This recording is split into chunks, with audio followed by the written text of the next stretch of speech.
Are you ready? The Cornelia Stephany Show. Wake up to love, your call to action. Join Cornelia as she empowers others to live heaven on earth. Cornelia teaches listeners how to be the authority over yourself, embracing your inner guru. Feel yourself uplifted into limitless expansion, integrating ease and grace in a changing world. This show will cover topics such as unconditional love, your physical body, how to be in extraordinary relationships, create financial and emotional wealth, embracing entrepreneurship in the new earth.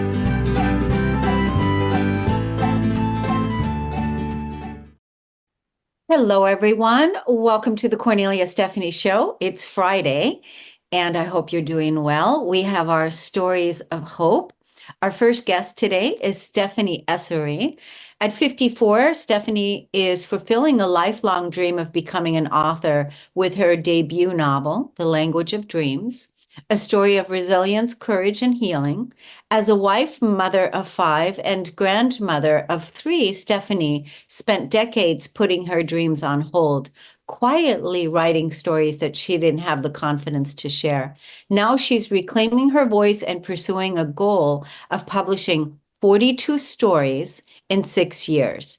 Through her journey, she's passionate about encouraging other midlife women to embark on their dreams and reclaim their power, purpose, and vision. Welcome to the show today, Stephany Essary. Thank you so much for having me.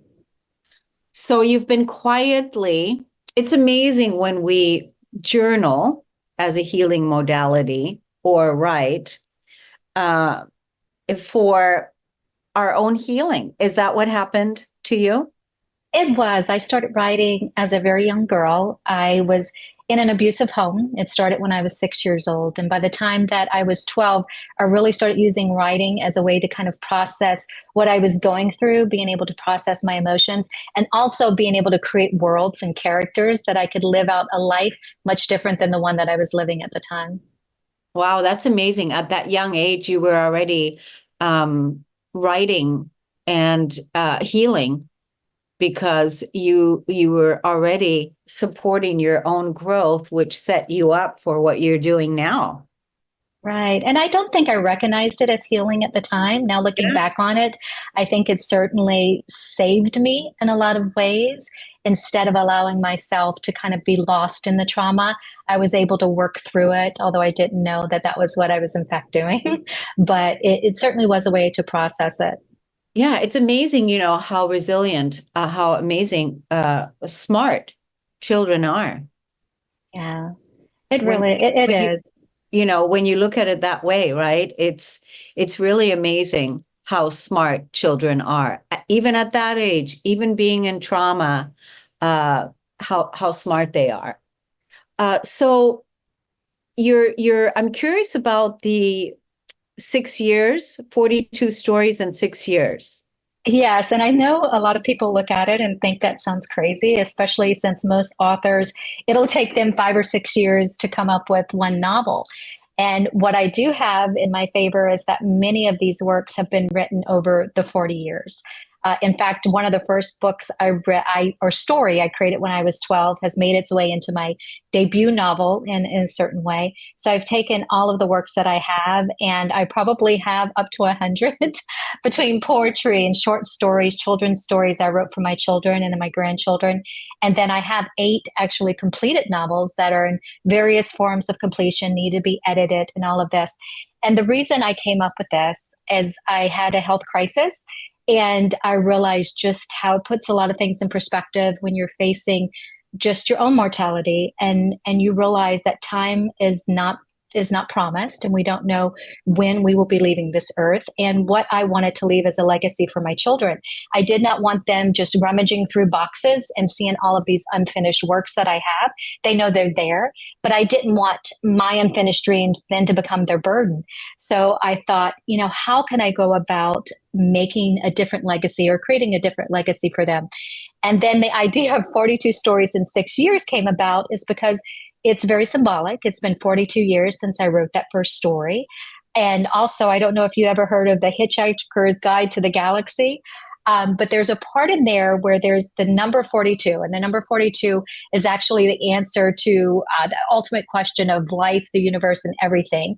But the actual question was never revealed. And I think that mirrored life, how life often works, that purpose or answers they come through discovery, not immediate clarity. And for myself, writing was always the answer. It was the answer to getting me through the trauma. It was the answer of finding confidence in myself. It was the answer to understanding the pain that I went through, and the answer to ultimately allowing myself to be loved and to give love and to heal.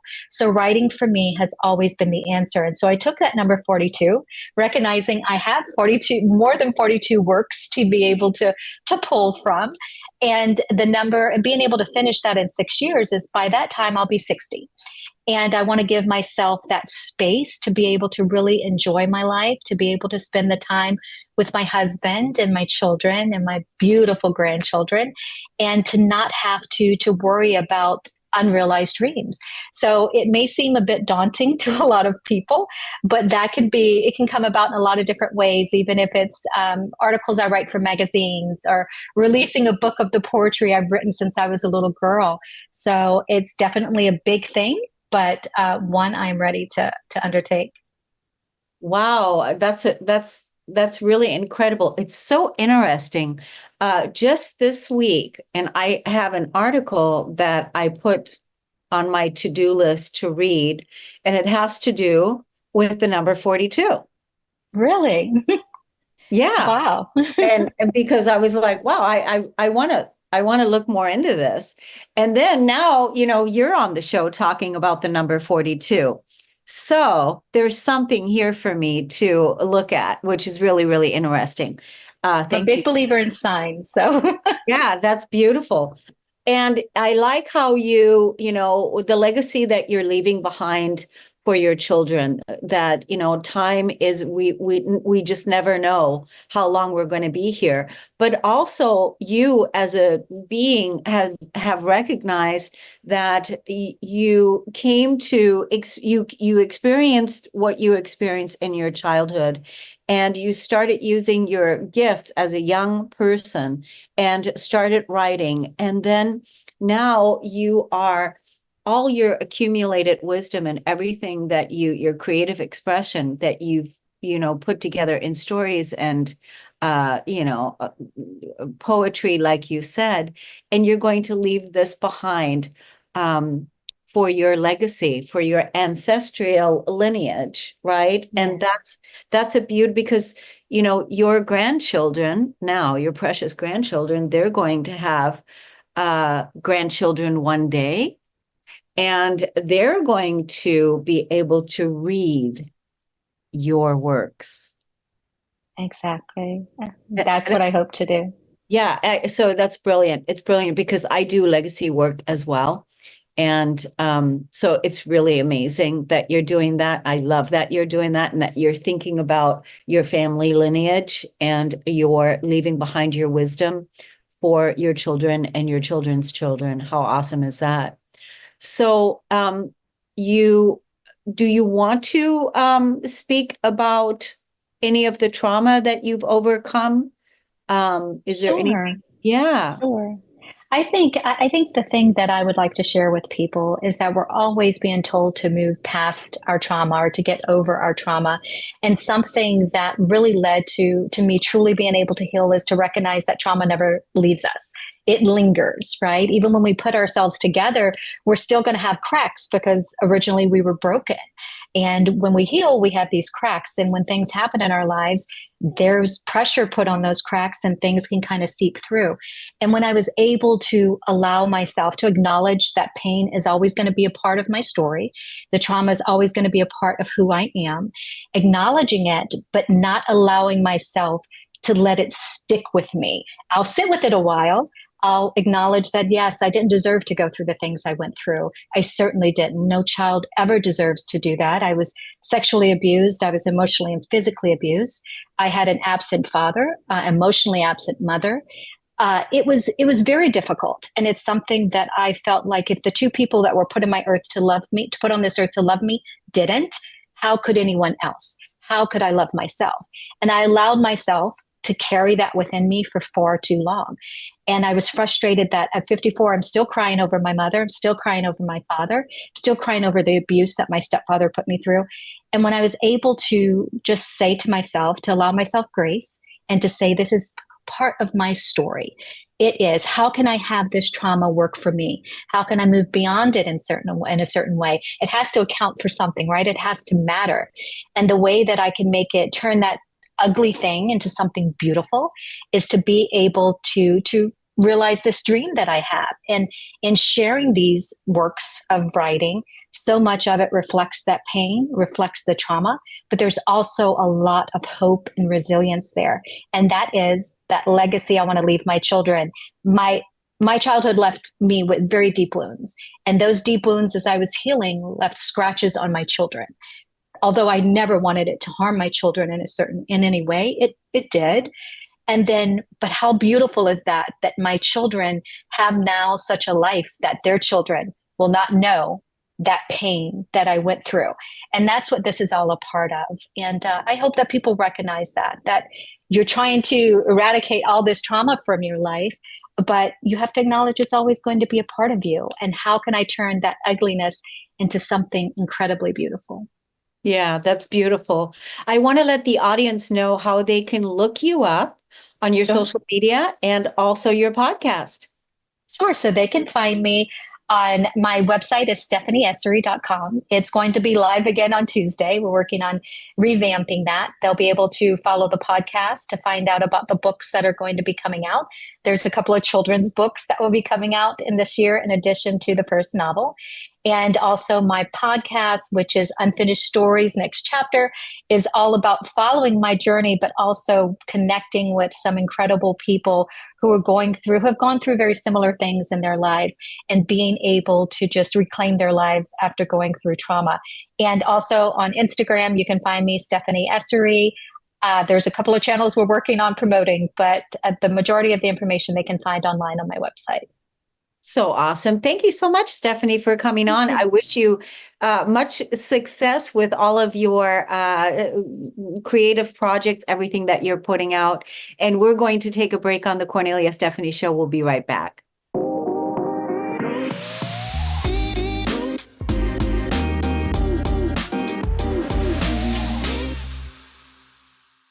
Welcome back, everyone. Thank you so much for listening and tuning into the Cornelia Stephany Show.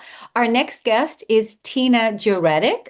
She is the author of Finding My Sovereignty, which I love. My sovereignty. When I hear that, it's like, ooh. This is a memoir about surviving childhood abuse, a Christian cult, and 3 toxic relationships. While writing her memoir, she was able to find forgiveness both for herself and her abusers, which taught her a lot about generational trauma, gaslighting, narcissists, and putting up healthy boundaries. It's Tina's goal to share her story with anyone who finds themselves in a similar situation and to educate people on the subject of toxic relationships, healing, spirituality, and not just surviving, but thriving. Welcome to the show, Tina. Thank you. And I don't know if I should say this or not, but I'm looking at what you're wearing and it's so pretty, that color. And it also matches the Buddha you have behind you. I just noticed that. Sorry. I didn't think about that. Yeah, it looks really nice. I love my wine color. It's kind of I love wine too. Yeah. Yeah, it's and very wine. warming. And wine. Yeah. And wine, Yeah. So, okay. What the curiosity of what had me curious right away. Well, I love, there's not that many people that use the word sovereignty, it's not. So, what does that even mean? So the fact that you've reclaimed your sovereignty, that you're in your sovereignty, Yes. Coming from a place of having survived abuse, childhood abuse is hard. A Christian cult, Yeah. that's hard. Yeah. Right. So that set you up, the childhood abuse, the Christian cult, and then you said you had 3 toxic relationships? Yes. Yeah. Yeah. We were 10 years old when my parents joined this really fanatical Christian church. And this separated us and isolated us from the rest of the world. And this is what, to me, defines it as a cult-like thing. As soon as you say, here's a whole lot of rules, don't ask questions. Oh, Give us all your money. I'm sorry that you're poor. And separate you and isolate you from the rest of the world. These three things for me is what defines a cult. And so for me, this was a very cult-like, it changed our life. It changed our world. And then it took parents who were already narcissistic and abusive, and it just gave them the fire of God underneath them to just be 100 times more that, because of course the church was also telling them, spare the rod, spoil the child. Right. So there you have it. So it gave them permission to just take it 10 times further. So, yeah. And that's so hard because when we're children, we are our beliefs are being formed from the time that we're 1 years old all the way up, and the by our society, by our parents, by our school, by our church, by tribe. Right. And so that's very hard when it comes to the whole cult thing and the whole Christian thing. It's like, because we want to believe in something, we want to believe in God, right? Absolutely. But when you see something like that play out, then I'm sure that made you question your own beliefs in God. Well, and also imagine, so now if you're in an abusive home as well, you're praying to God to save you from what's going on. And so how confusing is that the very power that you're hoping will save you is the power your parents are using, and the church, to even be more abusive, right? So, I mean, that just messes with you. And like you said, all of that is being programmed into your root chakra. And then we carry that around with us, and the next chakra comes online, and the next one, and the next one, and it's all building on what it learned from the first one, right? So if you have this foundation that is so broken and misaligned, and this is your programming, how can it ever be healthy until you go back and work on it and do some healing around your root chakra, your childhood, right? There's a reason we have to go back to childhood to start our healing. Yeah. So were you always a writer? Did this come to you? How did you do your healing journey, overcoming the trauma and the abuse on your way to finding your sovereignty? Because I'm sure that you also discovered, when you were praying for the Savior, that the Savior was already here. Yeah. Well, that came much, much later. So right. Yeah. I left home like just barely after 17. So then there's this period from 17 until about 26, where I had no belief system, I guess. It's not even that I was agnostic per se, just disillusioned with the world in general. Certainly anything to do with anything that sounded like Christianity to me. So when I had my first spiritual person come into my life, I was resistant at first, of course, because even things like meditating can feel like prayer. And when it's really a sore spot inside of you that you haven't healed, you'll resist that as well. So I like to say I had 1 foot in and 1 foot out of spirituality, probably from about 26 until my late 40s, when spirit was like, enough. It is time for your spiritual awakening. Wow, late 40s. Late 40s. Oh, yeah. Yeah. It came much, much later. And it was a breakup with the third partner that really brought me to my knees, because I had buried childhood. So this was an added layer that I didn't even remember. I knew the things that had happened. I knew the broad strokes, but I had no details, and just like 5 or 6 of these sort of big memories.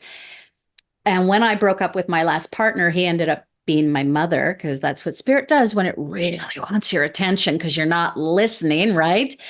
And that brought me to my knees, and I started having nightmares about my childhood. It started to flood back a little bit, and that's also when I went, wait, there's a pattern here, because I didn't realize there was a pattern. And I also didn't have words for my pattern, because we didn't have these words growing up.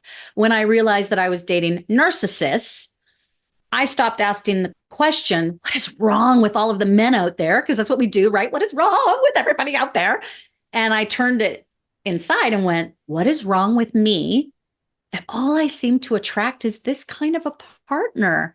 And that is when the answers came. And when my spiritual awakening came, and it came in the form of a channeler. I sought help. I went to find help, and I just asked a girlfriend, do you know anyone? She sent me to this channeler.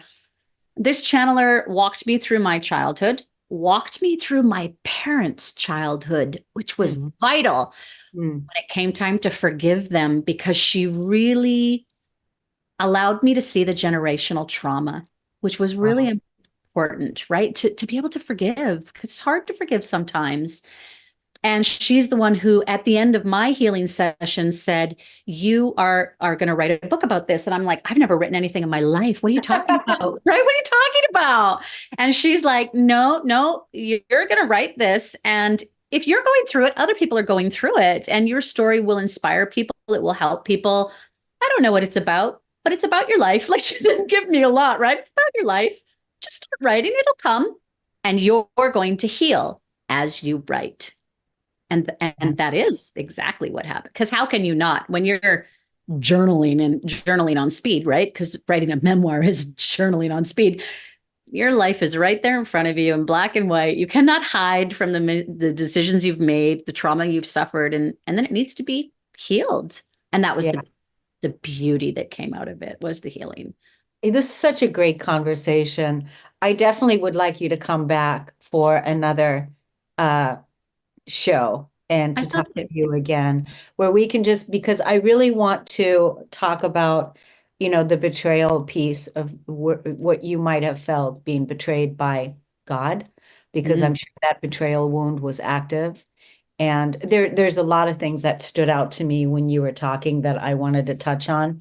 But for now, let's tell the audience where they can find your book and where they can look you up on social media as well. Excellent. So my book is called Finding My Sovereignty. For me, that means standing in my power. So that was really important.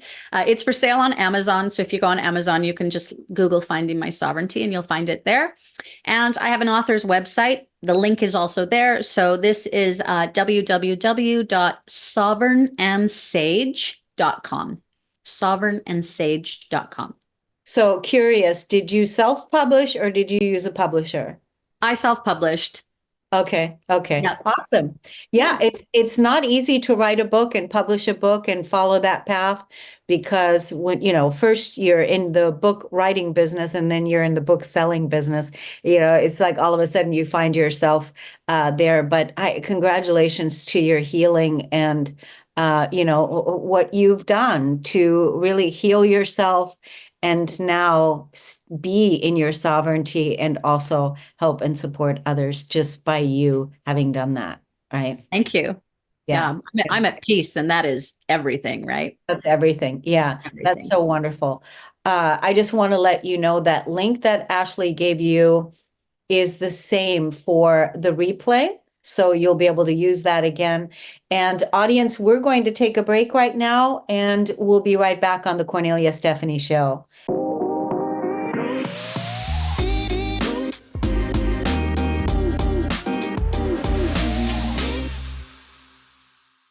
Our next guest is Amy Brown. She is back. She's been here before. She's a reading tutor, and she's the founder of Zoo Kids Reading. She designs lessons for her one-on-one students based on research. These lessons focus on phonics and comprehension rather than guessing and memorization. These lessons have helped her students become successful readers. Amy is a certified reading specialist and elementary education teacher with a deep passion for literacy. She started Zoo Kids Reading because she saw that many students were not being taught in a way that met their needs, and she wanted to make a difference in the lives of her students. Her primary works with elementary students. Amy is her primary work with elementary students, but she does work with students of all ages. She is dedicated to making learning to read as enjoyable as possible, since it can be difficult for some students. She's excited to help as many students as possible to improve their reading ability and change the nation's literacy rate. with experience teaching students on 6 continents, including 2 war zones, Amy is excited to share her knowledge and add more students to her list of success stories. Welcome back, Amy Brown. Thank you. I'm excited to be here again. So yes, it's wonderful to see you again. So we were just talking that you got a new student yesterday, and well, he's not a new student. He's one I've been working with. he's one you. Yes, but he was so excited and his mom was so excited because he had been having to go to reading classes every day at school and now he doesn't. He can just see me to keep maintaining and keep advancing and working on some advanced reading skills. So he was really excited. That's so amazing. You know, I don't know if I asked you this before, but what is the literacy statistic? Because it's not very good. About 20% of people that reach adult age are functionally illiterate. So there are 14% that can't even fill out a job application. And the research, about 54% of people are reading at a 6th grade reading level. 54? 54% of adults read at a 6th grade reading level. And when students graduate from high school, they're at a 37% proficiency rate. So we can do better.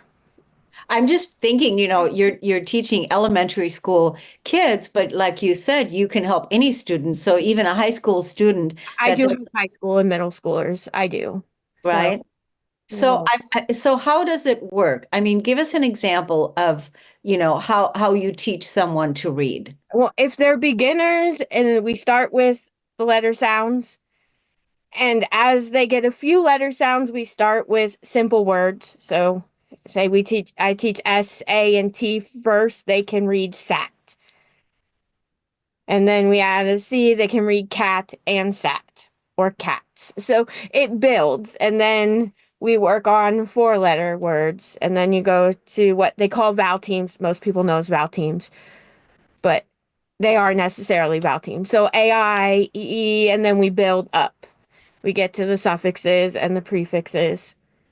So it is constantly building. I say it's like building a tower with blocks. You don't start at the top. You have to build with the foundation and keep adding on.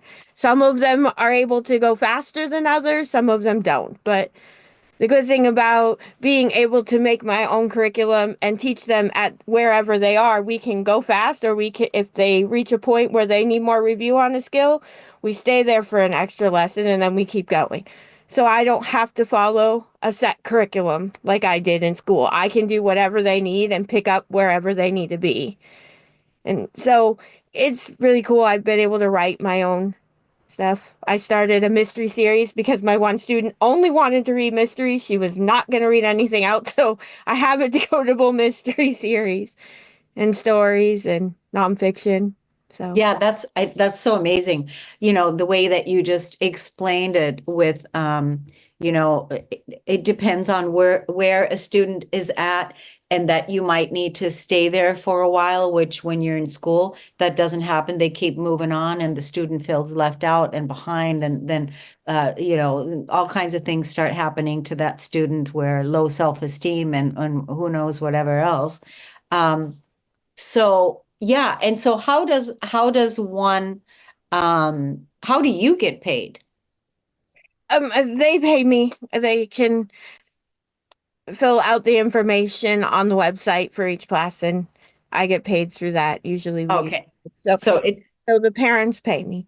okay, good. The parents pay you. Yeah. So did we talk about you starting a nonprofit in the future? Yes, that's still the goal. We're still working on it. You have a good memory. I'm like, yeah, because when was that you were here the first time? Like sometime last year? Like September, I think it was September.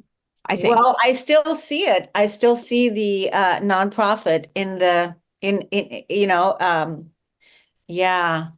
And that's what the books that I'm writing, working on publishing. They will be out. That's my goal for the year, but I'm trying to make sure that they're best, because some parents don't know where to turn. So it will give them direction, starting with phonemic awareness and phonics. And I'm working on decodables that parents can purchase if they want to teach their children themselves. so they'll be able to read the stories in a systematic way or pick up That's whatever they need. yeah, that's really cool. Now, how are you publishing them? I'm going to self-publish. You're I'm in gonna, a writing group that is showing me how to do it. So, oh, okay, so you're in a writing group. They're showing you how to publish it. yes. Okay, So good. So that's going to be helpful it because will be out this year. They're closer than they were last time I saw you. Put it that way. okay, well, good. I guess, we'll just have you come back again Trying to when you have them out. So what about, other countries? Because you I also do. I teach on 6 continents. It works with ESL students as well. We do have to focus on vocabulary sometimes a little bit more because they don't know the vocabulary. So they're learning the English vocabulary as well as how to read in English. So I always have to make sure that I'm going, do you understand what this is? But there are also pictures on the next page. For my very beginners, they don't get pictures on the page they're reading because we don't want guessing or word memorization. I was just doing research and double checking some things before I came on. If they're sounding out things, it works with the right side of the brain. So they've done research, and people who have just memorized, it is not engaging as many parts of their brain. So we want them to start with sounds and not guess. So my students get to see the pictures on the next page. say that sentence again. If the students are just memorizing, what happens? Their different parts of their brain aren't as engaged as much. They've done this research with adults as well. Well, that's the reason why the so many kids fail in the school systems because they're taught to memorize. And that is gradually being changed. That is part of the reason I left because Yeah. it was not research based and I was not doing what was best for my students. So, Yeah. Yeah, that's really amazing. I just think it's amazing what you're doing. I feel like you need help.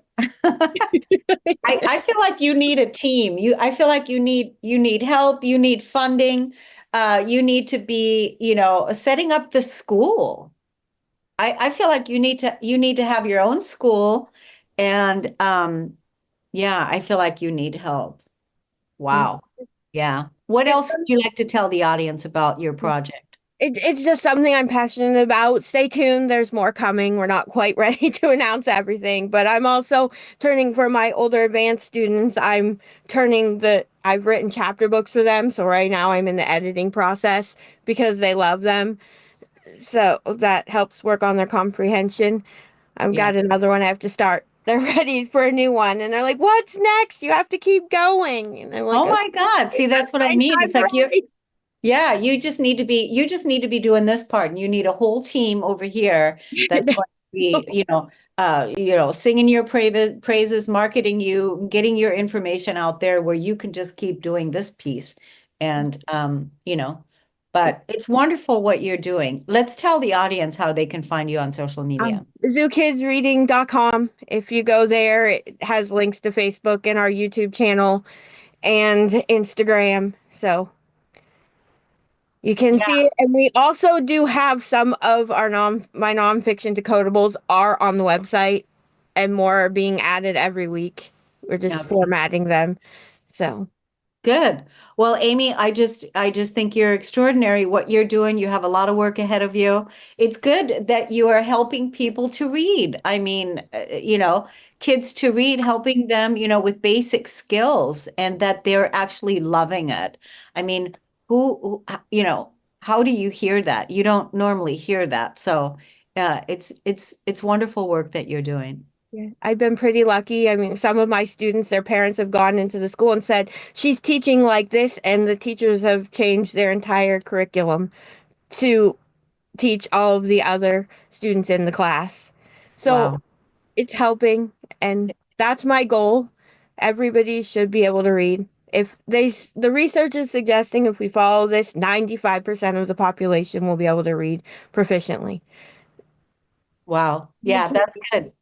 It's That's good, Amy. Well, thank you so much for coming on, and we're gonna have you back, and thank you. you're gonna keep us in the loop. So much I will success. let you know when the books come out. Okay, good. All right. Well, we're gonna take a break on the Cornelia Stephanie Show. We'll be right back.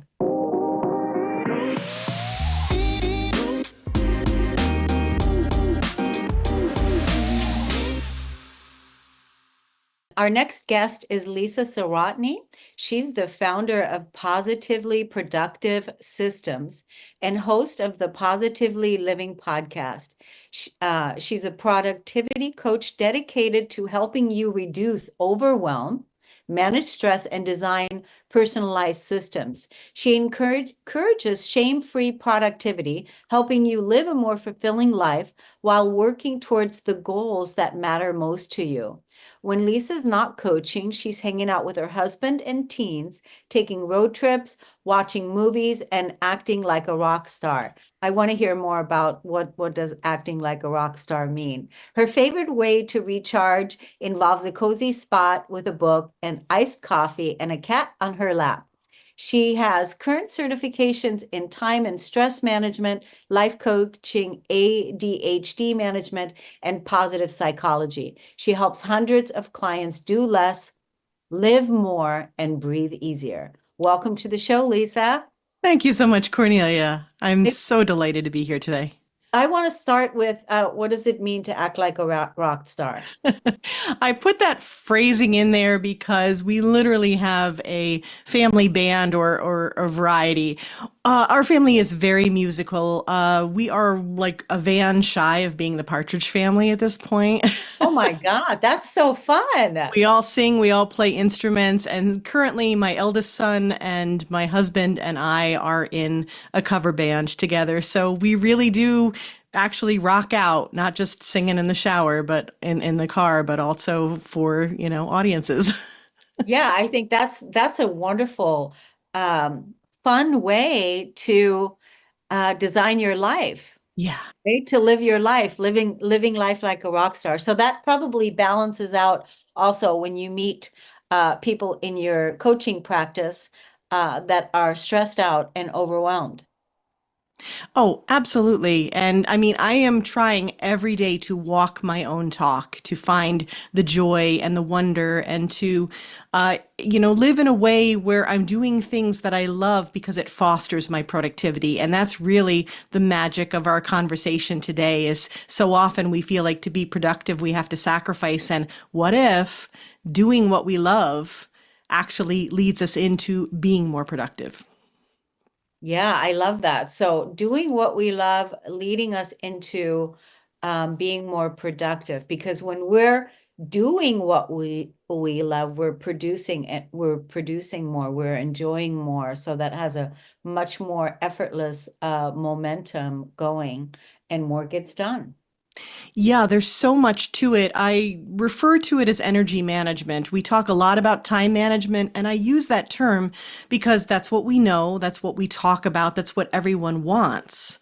But when we start to dig in, we realize that, yeah, we have the time and we're managing it, but really it's self-management. It's priority management. It is energy management. And I'll give you a great example of energy management. My kids have a messy room and really don't want to do anything about it. And it's going to take forever until I tell them, hey, once that's set, you can go do something fun. And oh, look at that, you're already done. And I'm sure you've experienced that as well when you're looking forward to something, when you're energized, when you're excited, when you've taken a nap and had snacks. Yeah. It changes how you approach what you need to do, and it changes the game. Yeah, it does. So how do you work with your clients? How do you work with clients, people that are coming to you that are stressed out? We talked about a little bit about it, that are caregivers that are on overwhelm. How do you work with them to shift that mindset? So there's a couple things at first, and step one is always to downshift that overwhelm. So we work in a very practical sense. I do things like mind sweeps with them, right? Or what people will call brain dumps. And we learn how to kind of remove those immediate stressors. And I have a guided mind sweep that I share with everyone, that in 5 minutes, you can take what's in your brain and what's like sort of taking over, the worry, the anxiety, all the thoughts. We have to start there, because the one thing we have to remember is that trying to be productive, make things happen, it can't be forced. Well, we try, but really it needs to be finessed. And the first way to do that is to calm the stress response, calm the body. take care of what you need. So that's step one, right? Then from there, we can take a look at what's going on. And most importantly, and this is probably the surprising part, when you think productivity coach, you might think, oh, let's look at planners and calendar management and task management and habits. We do all that, but not at first. At first, I learn about you and your core values and the tendencies that you have and where you've had your successes, because success leaves clues. And we explore who you are as a person, what you're trying to achieve, and then we start to build the custom approaches that make the most sense for you. And so often, the people that come to me have been trying to fit into this, like, it's like a round peg, square hole, or vice versa, with what people out there tell you you need to do to be productive. And they learn that there's a freedom in being exactly who they are and finding the systems that work for them. And I think that's so important, to find the systems that work for each person. There's so many people out there that they want to just plan their year out. They just want to have everything on a planner and all planned out. Well, I'm going, where's the intuitiveness? Where's the spontaneity?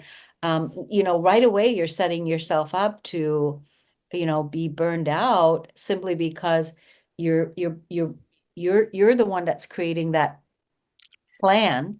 What about the universe having a different plan for you?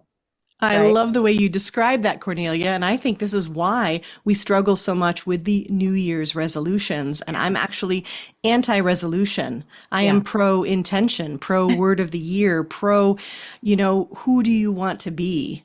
Mm-hmm. And then let that guide you into what you will create. And yes, there are systems and practical applications that go with it, but you need to do that groundwork first. And you're right there. What about the spontaneity and the resilience and the flexibility that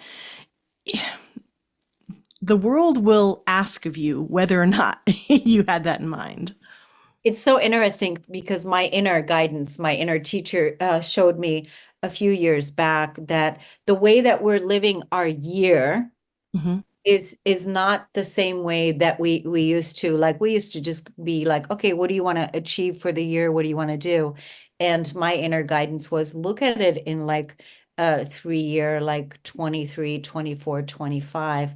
And in that realm, because we're also eliminating so many things out of our lives and letting go of so many things that are no longer serving us and releasing things and letting things go.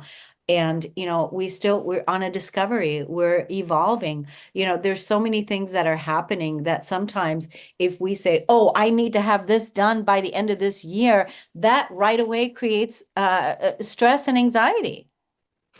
Oh, absolutely. Especially when it comes time to realize that you're not going to meet that goal. I was talking with someone recently about this, a client who was concerned about the idea of the practical side of creating, deadlines and creating boundaries to challenge yourself. And so I do work in that side of it. I'm a bit of a hybrid, but I love what you're talking about in terms of that openness and intention and letting yourself be guided and releasing what doesn't serve. I talk a lot about decluttering in a whole life perspective. Well, how do you balance the two? And I think what it comes down to is having boundaries, but and a goal to achieve, but being able to release what the meaning is behind that if you, quote, don't make it. Yeah, I think that's a big piece because don't set yourself up to feel like a failure at the Right. end of the year. And basically saying, give yourself a little bit more space. It may take a little longer, and Yeah. that's okay. And own that. Own who you are completely and how you want to approach things. And own that sometimes it's going to take longer. Things are going to change and, regroup, reset, and enjoy the journey. I love that. I love the work that you're doing. I definitely want to have you come back on the show again, and I look forward further to having a deeper discussion with you about this. First, let's tell the audience how they can look you up on social media and learn more about you. Well, thank you. The simplest hub that you can find everything at is positivelyproductive.com with the podcast and how to reach me. But if you have some fun on Instagram and you want to have some fun with me, because I do some ridiculous reels because laughter is stress management, positively_Lisa. So please join me, say hi, let me know that you saw me here, and let's keep in touch. I just want to nominate you as Lisa, the Positivity Queen. I like that. Yeah, that's awesome. That's awesome. Well, thank you, Lisa. And thank you, everybody, for listening and tuning into the Cornelia Stephany Show. Let's all go out and act like a rock star and have a wonderful life. And then we'll see you all next week. Take good care. You've been listening to the Cornelia Stephany Show, Wake Up to Love, your call to action. Tune in each week on Transformation Talk Radio. Cornelia's joy is to engage others in practical ways, showing us how to live in the new earth in harmony with our true nature. For more information on Cornelia and her extraordinary work, or to listen to past shows, go to her website at corneliastephany.com.